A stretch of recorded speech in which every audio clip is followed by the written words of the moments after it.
Hello and welcome back to Theoretically Practical. We're working on the old Belarus tractor again. This week we're going to be focused mainly on, getting the power steering working, and there's some axle issues as well that we had to fix on actually the other side. Just a little loosey-goosey. And we're going to be going through all the fluids and changing them. We won't be showing like the transmission and the axles and the final drives. There's a plug, you pull it, you drain it, you fill it.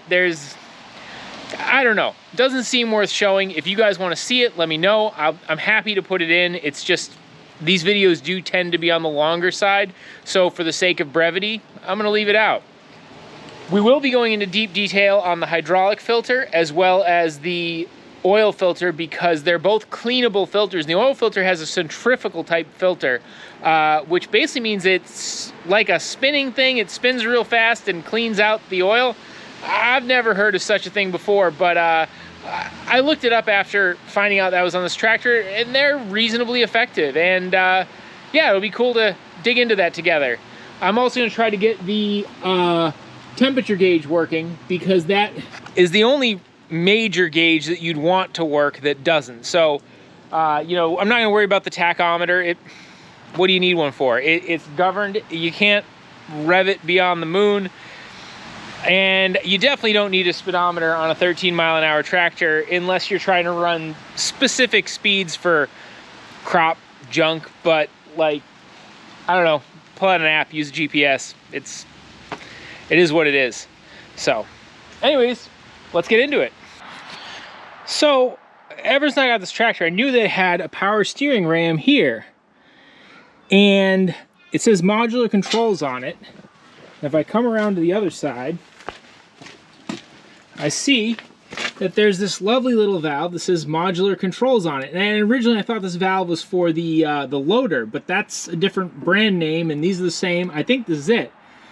So what I think it is this line here that's very excessively long was meant to go up to that cylinder, and then one line was meant to come back to here. Now, the one thing I was confused about is I was like, well, there needs to be something attached to the steering system to act as the valve, to push forward or pull backwards. Well, if you look at that little gray line there, and if I turn it forward and if I turn it back, that valve, that moves. Now, I took a deeper look at it, and it's got a bolt all the way through, and it's got a grease fitting there. So this is the valve for this cylinder. So now, maybe the cylinder leaks like a sieve, maybe it's dead, I don't know. I do know that I could go to Tractor Supply and get the other hose needed to make this work for about $40. So that sounds pretty cool. But I don't want to just run there and spend 40 bucks on a hose and have it do nothing for me. So I am going to take that off. There's also, mud dauber nests in there I got to clean out, and this thing's been full of moisture for a while, so I might even try to take the end off and take a look in it, make sure everything looks okay. But I'm going to take that cylinder off, but what I think I can do is I think that I can disconnect this line here and put the cylinder in here and replace that line, because it's crappy. I think that can make something happen. So, just not sure of the logic of this. So there's one valve here. Of course, I can't find a manual for this to save my soul. So it goes through the loader and into this. So this is the Gazinta. This goes with pressure to the valve, and then this goes up to here, which I don't know, potentially connects to the, I don't see, that's it. It's a little confusing here as to whether or not this goes to both sides of the cylinder or what. But looking at it, this is a different size line, but same connections. So I'm gonna guess that this went to the cylinder and one went back. So, and then those two valves, instead of one for one way, and well, the two inputs, instead of one for one way and one for the other way, it's an inlet and an outlet, and the valve internally directs it to either side. So I'm gonna pull that off. So remember, I said this now, I'm gonna regret doing this. There's gonna be a reason it's broken or not connected, and I'm gonna waste like, yeah, I don't know, 3-4 hours and get nothing done. And I should have left well enough alone, but I'm not going to. If I'm right about this, this ram should close or open, but it should do something when I crank the tractor. I'm not even gonna try to get it to start. I think I just want it to crank in. We'll see.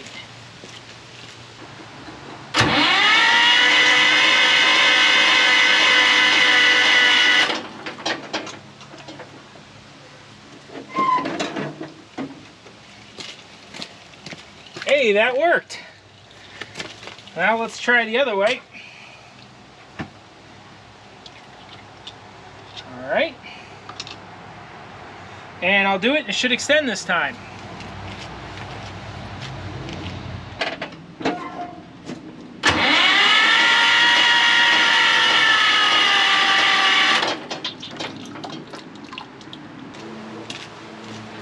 I think it started to move, but I think I hyperextended the valve is the problem. So I just want to, right there, I think. Doesn't want to move, so maybe that'll do it. Yeah, let's see what happens.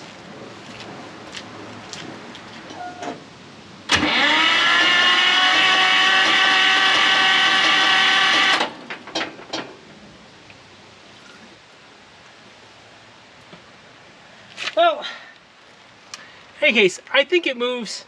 I'll just measure out the hose that I need to hook this up properly and just go get it. You know, I'm gonna try it, because it would be really cool if this worked. I suspect this seal will start leaking almost instantly if it does work, but that's neither here nor there. And I gotta go do something while I wait for the battery to charge again. But I think the real problem with this, though, is that this tube here is bent. And I tried to hammer it back and I just dinged it up. So there's not much I can do with this valve either, so we'll fiddle with it. See if we can't get it to work a little bit. I mean, even a little bit of assistance would go a long way. And I think this will work, so. And I want power steering, man. All right, so we had to put yet another hydraulic hose on this. Nothing too difficult about that. I really need to get some plugs, though, because I don't want to be leaking all over the place here. But it is what it is. Kind of happens. You gotta just clean it up, move on with your life. I hope that's not another leak. We'll see. The only really big issue I gotta fix right now, though, is this front wheel. And I'll set you guys up and turn back and forth, because I got the power steering fixed. It just was a matter of freeing everything up and getting it working right again and putting lines on it. I think this end got a little bent and then it didn't work right, and someone said, well, to hell with it, disconnected it, and it was never that big of a problem. But it's really nice. So, but the problem is this has so much more force in your arm that this wheel, this whole hub arrangement rocks back and forth. So I'm gonna start it up and show that to you guys. And then what I really think it's a matter of is either this pin that holds this rotationally is a little bit sheared, or these pinch bolts are just a little bit loose, or a combination of the two. So we're gonna show you the problem, jack it up, and see what it looks like.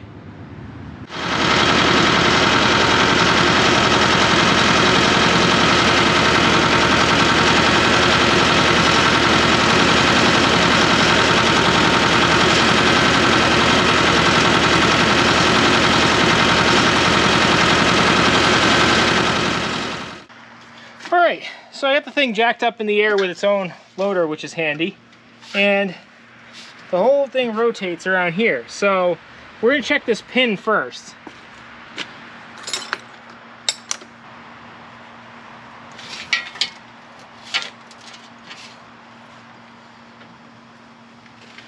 Well, I gotta say, this pin is just a touch wiggly, but that doesn't seem to be the problem. Certainly not sheared. Let's see how much wiggle it's got now.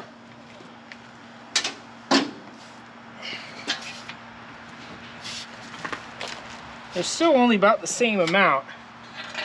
So I did get right in front of this, and I don't know if you guys can see in the hole, but I rotated the axle back and forth, and the hole's not wallered out. The pin's not the wrong size. They just left a shitload of extra space in there. So for whatever reason, though I will say the top welds on this are cracked. I just don't know how much of that angle is that. But I noticed when I was trying to get the cotter pins out, the pinch bolt is loose. So I'm gonna line this up as best I can, put that piece back in, and tighten the bejesus out of these pinch bolts, and call it a day. Because it ain't gonna get any better than that. I can't really, the axle's like this thick, the wall, so it'd be hard to weld it in to make it tighter on that pin, and questionable, I think. So I'm just gonna tighten the pinch bolts. That's what they're there for. Should be golden. No, now I'm gonna feed the corn.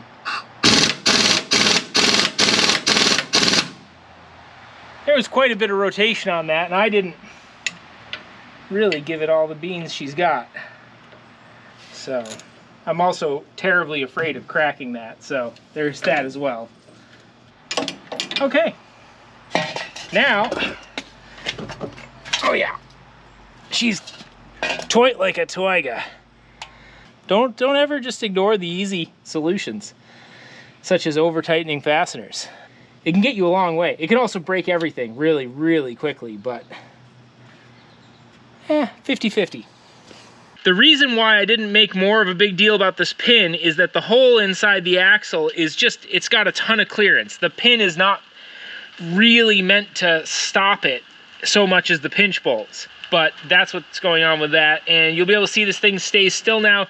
And actually that did solve a problem, because when it rocked forward, when you were trying to steer left, it would actually bind up and the steering wouldn't go all the way to the left. So now that problem is reasonably fixed.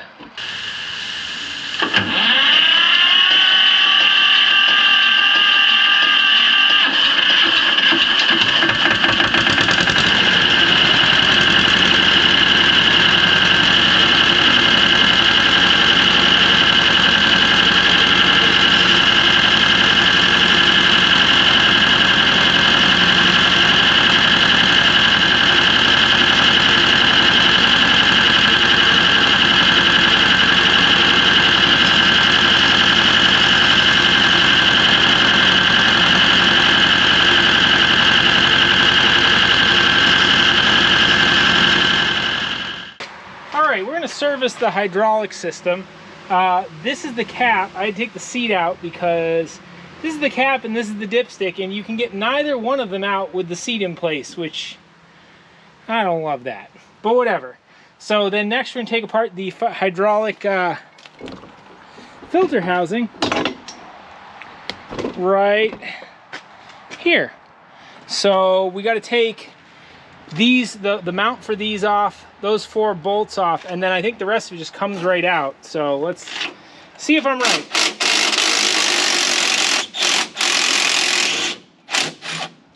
So I don't know if you guys can see, there's a magnet right about there that's caught a bunch of shmoo.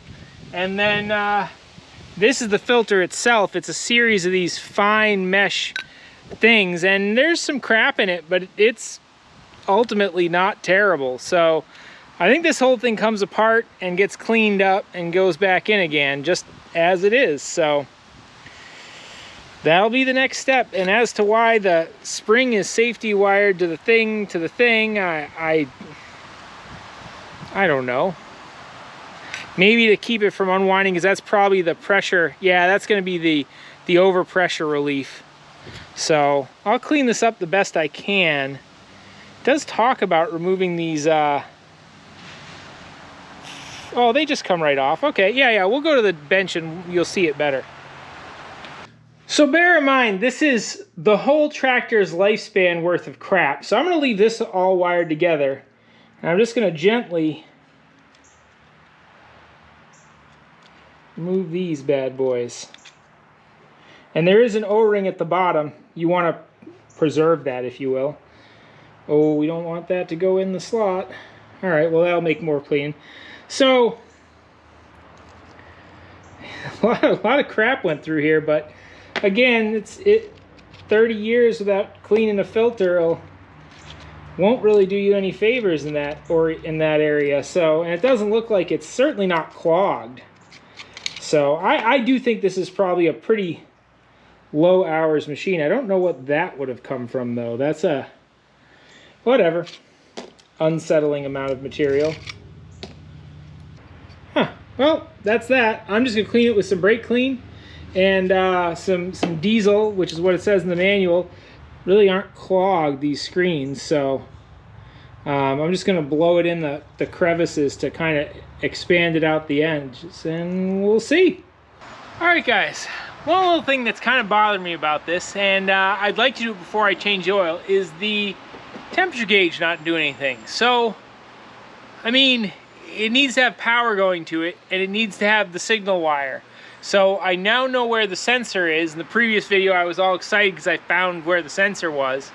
So what I'm going to do is pull that gauge out, see if it's getting power at any point, and also then check the continuity between there and there. It could be just dead, in which case I probably won't do anything about it, but it might be simpler than that. So I already unscrewed the dashboard because, well, just listen to rusty old bolts squeal out is not anyone's idea of a good time, I think.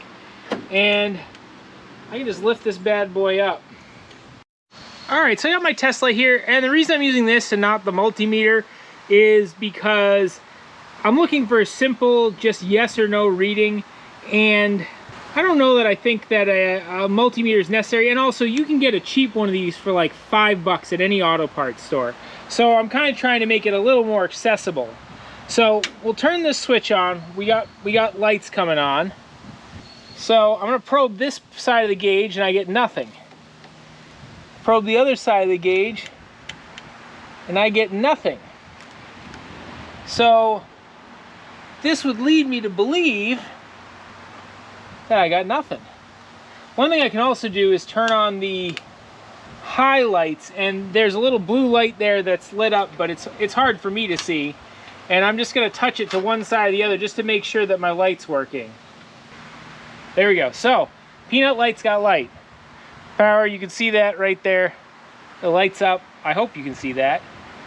So, I'm gonna put the peanut bulb back in. Okay, so this should be getting power. So guys, there's absolutely no wiring diagram for this, but the red wire that goes over, this red wire here, goes all the way over to that gauge. And that's right there. Nope, still can't see it. Well, it's attached to another wire on this bus bar here. There's a bus bar going across. And if I grab that wire and follow it back, it connects to the flasher relay. Now I know that's wrong. So what I'm going to do instead is just probe along the top section here, and there's a bunch of them that just get 12 volt power. So probably this one. I'm going to undo the other connection and connect it up to here so that when the panel gets power, and I'll shut it off just to make sure. Oh, it doesn't. Oh, there we go. I want that on. I'm gonna find one that gets power just when the panel's on. I guess I don't care because it's just gonna, all of them will lose power when I hit the disconnect, so I get light. So I'm gonna pick this one because it's not that crowded. So I'm gonna move that wire over there, slap it back down, not bolt it all up, but I'm gonna start it up and see if it does anything different. It might be that this is supposed to get some sort of a regulated supply, but I don't know why you would do that instead of using 12 volts. I'm gonna ignore it and just hook it right up to 12 volt power, and I mean, that's how temperature sensors work. So hopefully that'll make the temperature gauge work, which would be awesome, because knowing how hot your engine's getting, that can be pretty important. So I'm gonna fix that, put it down, and then we'll see what happens. All right, so I just ran it for about 15 minutes, and as you can see, oil temperature is coming up. And if I turn the switch off, it doesn't do anything. Well, anyhow, oil gauge seems to be working now. I also know the gauge is good because the other thing I did, I disconnected the sensor wire right there and then touched it directly against the ground. And when I did that, the gauge went all the way up to full. If you do that and your gauge is up to full and then you reconnect to the sensor and your sensor doesn't do anything, that means your sensor's junk. And if your gauge doesn't do anything, it means your gauge is junk, which could also mean that your sensor's junk. But I was really just doing that to get it warm enough to drain the oil out and do an oil change. So that's what we're gonna do next. I'm just gonna drain the oil underneath. I don't know if you guys wanna come with me. If I'm skipping stuff you guys wanna see, like on the next video, let me know. They kind of tend to be a little on the long side as it is, so I don't wanna go crazy. But what we will be doing together is taking apart the centrifugal oil cleaning device, which, hey, at least unlike the hydraulic filter, seems like it's been touched at some point. But you should hear this spin when it's after you shut it off, and I don't. So I think this hasn't been working for a while. So that'll be interesting. But I'm gonna drain the oil out and then we'll come back to that. Okay, so when you got something like this that's sticky, what you wanna do is you wanna take the biggest hammer you have, really wind up and just poke it with the handle, which didn't work. Here we go.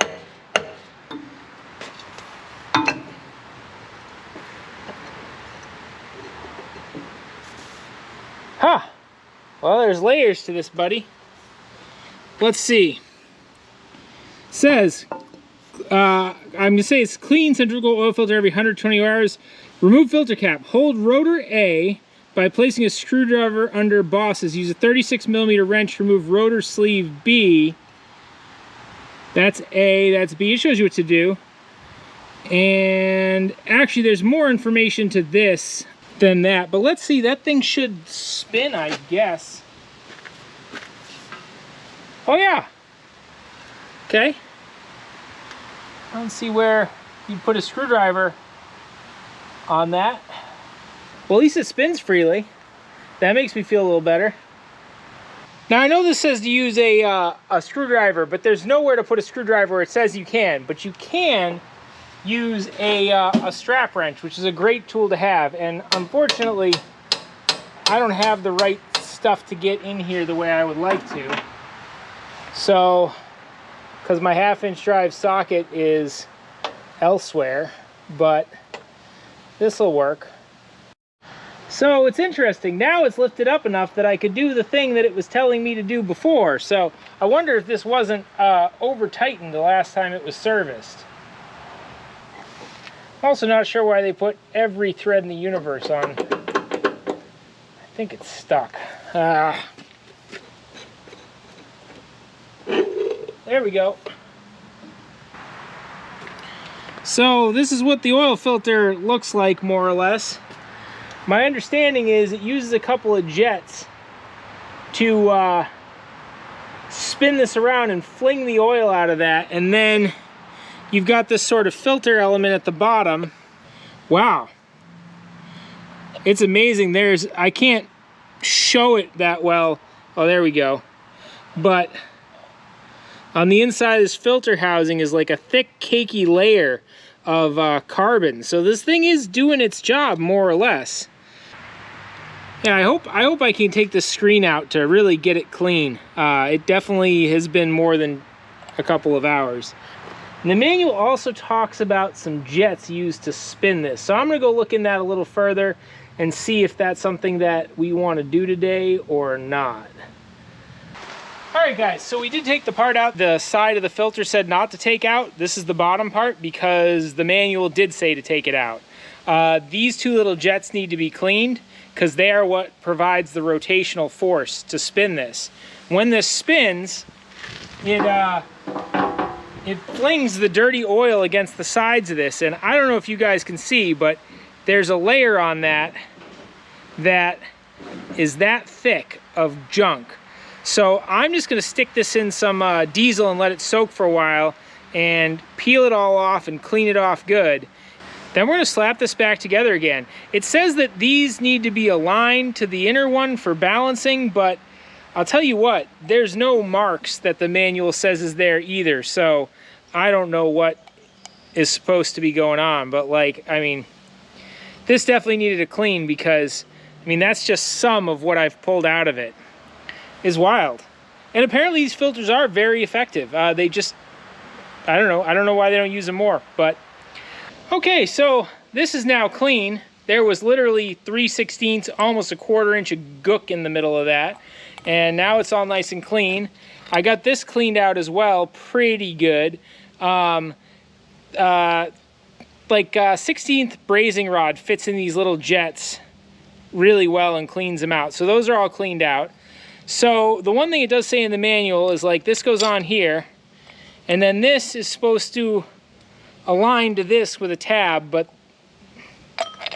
there just isn't a tab or a marking anywhere on here that I can see. So I don't know. I wonder, some of these things I think were for older variants. So I don't know. There we go. And this is the centrifugal oil filter. We're gonna go put it right back in and fill it up with oil and start her up. So yeah, and then that'll be one more thing off the list. Then all we gotta do is change the injector pump oil, which is real easy, but I'm gonna show it because I've never seen anything else that need that before. We're gonna be changing the motor oil in the injection pump. This is the injection pump. The drain is all the way down here, and the fill is not this one, but this one. See how much is in there.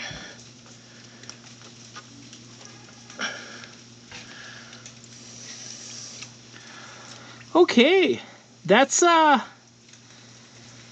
lot of diesel. That's not motor oil at all. Good, good. I'm gonna let it drain for a minute. I think this should have a positive effect on the running of the engine. Now I'm going to put this off the side where I will definitely step on it and dump it before I can put it in a proper receptacle, but I intend to.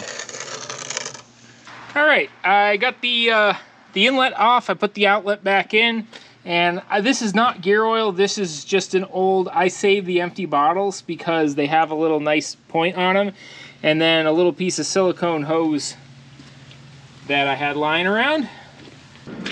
So I should be able to just ease that up in there and add some in. So it also does say it's starting to drip a little bit, but it does say in the manual to wait a little bit, let it settle, and add some more. And I really didn't get much in, so I don't think I filled it up enough. I think that's full. I'm gonna wait a second and add some more in. It's taking about like 100 mils, maybe, milliliters from the little side thing. I don't know, an ounce or two. I don't think it's supposed to be much. So there's definitely a lot of diesel in there, thinning out the motor oil. So this might actually make a difference to how she runs. So if I was to have to guess, I would say that this is something to do with perhaps not having a great source of clean diesel fuel. Because most other engines I've worked with, the diesel injection pump is lubricated with diesel fuel. But I think that in rural Russia, you may not have much choice of how good your fuel is. So motor oil would be reasonably clean. So an easy alternative. It's always neat to see the different ways that people design things for different areas and different countries, I think. So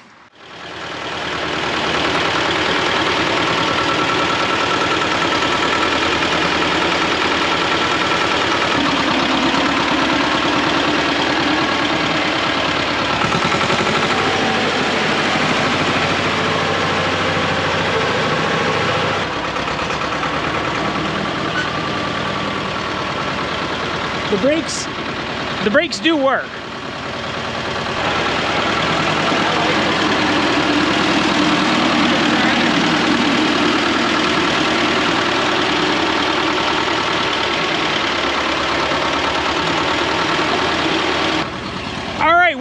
see if this will work as a jack for a clapped out Nissan Versa. All right.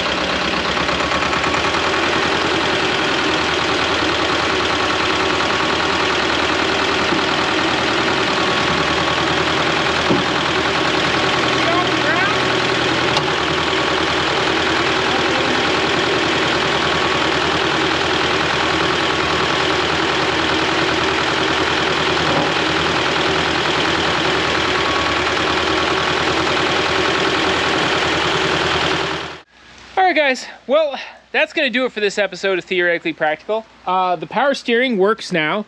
It's kind of, well, I'll show you the valve there, so you can see that it is working perfectly. That's actually a valve actuator, and then the cylinder actuates that. It's a funky setup. Apparently they do this for older tractors. The company that made that is completely out of business, but you should, if you have a cylinder like that, be able to get it rebuilt. Yeah, and let me tell you, it's worth it. If you're considering like, oh, do I spend a couple $100 to make the power steering work? I mean, I had to buy 2 lines and spend a bunch of time messing around with it, but it's a delight at this point. Yeah, that's probably the last you'll see of her, because it's going up for sale now. And if anyone in southern New Hampshire wants an old Russian tractor, hit me up. But yeah, anyways, that's about it for this week. Have a good one.